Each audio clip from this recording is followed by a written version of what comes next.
15 of us came to Parliament in March 2023 to stand up for our right to a neuro-inclusive education system. And now we're back with many of us. And we'll be back again and again until we get an education system where we can thrive and unlock all the potential of our amazing brains.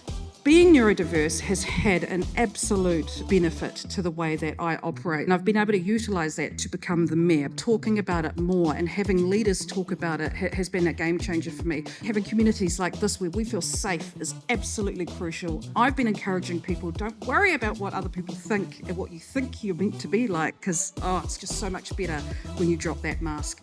We need education to work for us. It didn't work for me, it doesn't work for many of us. We need reform. If this place feels comfortable for you, please come back here and help us change the laws, because our prisons are full of neurodiverse people and they're full of people who cannot get diagnoses. And it's up to this group of people here. Shout out to the weirdos, is I think the kind of undercurrent here, right? I just wanted to mahi to the Young Neurodiversity Champions. With neurodiversity, we have a tendency to talk about it in a binary.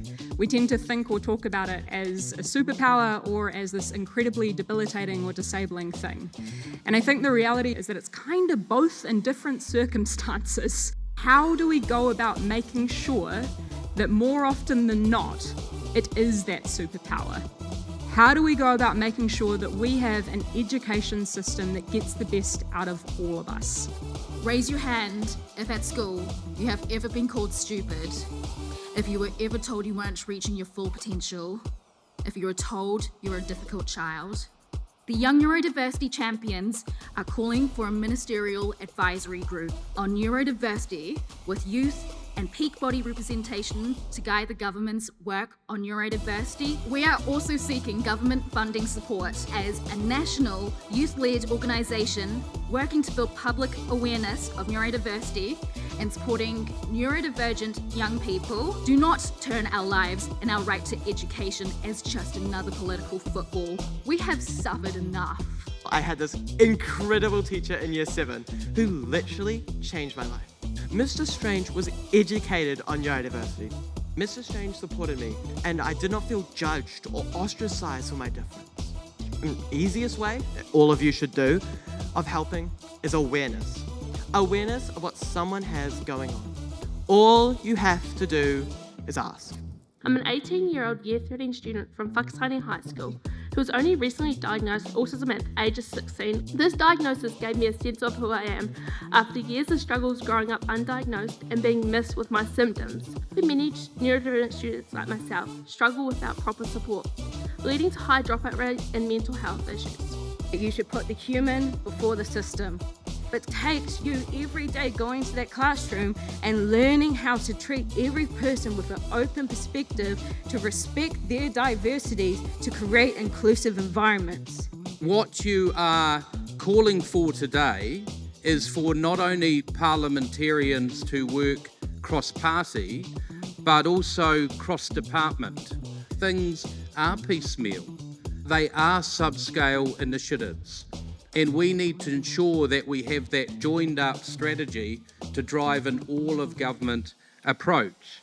I'm the first minister with a neurodiversity delegation, which shows how this government wants to focus to ensure that we provide better outcomes for you.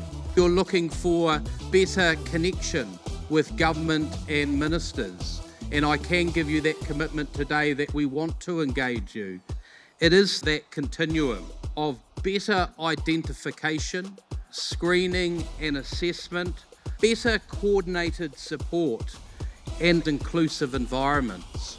So we want our young people to go through life with opportunities to be the best they can in school, to be the best they can in employment, and to take the opportunities ahead of them as well.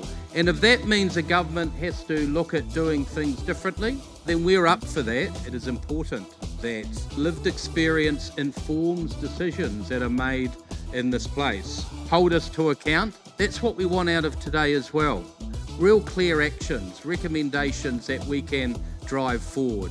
Let's just get the actions and pick them off one by one. We really need to look at how our schools are welcoming and our teachers have that knowledge around neurodiverse people that they have in front of them. Access to early diagnosis is going to be really, really important. There needs to be the funding, there needs to be the teacher training, and there needs to be a real willingness to make a difference. You heard it here first. They said they will. It's now our job to hold them accountable to that and make sure they do it.